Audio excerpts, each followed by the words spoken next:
Hello guys, അസ്സലാമു അലൈക്കും. ഇന്നൊരു വെള്ളിയാഴ്ച ദിവസമാണ് കേട്ടാ. അതുകൊണ്ട് തന്നെ പള്ളിയിൽ ജുമാ ഉണ്ട്. ഞാൻ ഇന്ന് പള്ളിയിൽ ജുമാക്ക് പോയി. പക്ഷെ കുറച്ച് ലേറ്റ് ആയിട്ടാണ് ഞാൻ ജുമാക്ക് എത്തിയത്. കാരണം ഷോപ്പിൽ നമുക്ക് കുറച്ച് വർക്ക് അധികം ഉള്ളതുകൊണ്ട് ലേറ്റ് ആയിട്ടാണ് ഞാൻ പള്ളിയിൽ എത്തിയത്. ഇവിടുന്ന് പോകുമ്പോൾ തന്നെ ഉണ്ടായിരുന്നു എന്തായാലും പുറത്തുനിന്ന് നിസ്കരിക്കേണ്ടി വരും. കാരണം സമയം അത്രയും വൈകിയിരുന്നു. ഭൂമി ചെന്നിട്ട് വേണം, മുസല്ല എടുത്തിട്ട് വേണം പള്ളിക്ക് പോകാൻ. പക്ഷെ അങ്ങനെ ഞാൻ എത്തുമ്പോഴേക്കും എന്തായാലും രണ്ടാമത്തെ റക്കാത്താവും.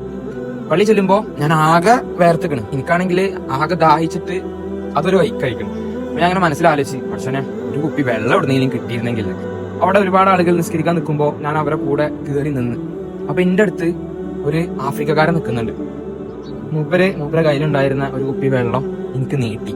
എനിക്ക് മൂപ്പരെ അറിയില്ല, മൂപ്പർക്ക് ഇന്നെ അറിയില്ല.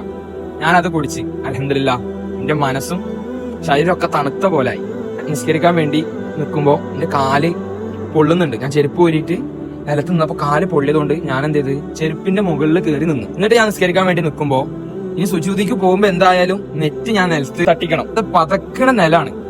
ആ നിലത്ത് ഞാൻ എന്റെ നെറ്റ് തട്ടിച്ചു കഴിഞ്ഞാല് ഉറപ്പായിട്ടും പൊള്ളിപ്പോവും. പക്ഷെ എന്റെ അടുത്ത് നിൽക്കണ ഈ ആഫ്രിക്കാരെ വീണ്ടും എന്നെ ഞെട്ടിച്ച്.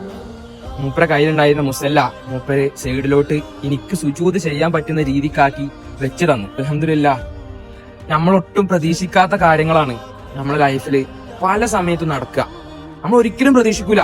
നമ്മൾ ചിലപ്പോൾ മനസ്സുകൊണ്ടൊന്ന് ആഗ്രഹിച്ചു പോകും, പടച്ചോനെ ഇങ്ങനൊരു സന്ദർഭം കിട്ടിയിരുന്നെങ്കിൽ.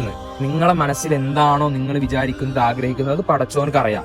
അത് ആ സമയമാകുമ്പോൾ നിങ്ങളെ മുന്നിലേക്ക് എത്തിച്ചു തരും. ഞാൻ അങ്ങനെ നിസ്കാരം കഴിഞ്ഞ് സലാം കൊടുത്ത് ഒരു ചെറു പുഞ്ചിരിയോടെ ഞാൻ അയാളെ കെട്ടിപ്പിടിച്ചു.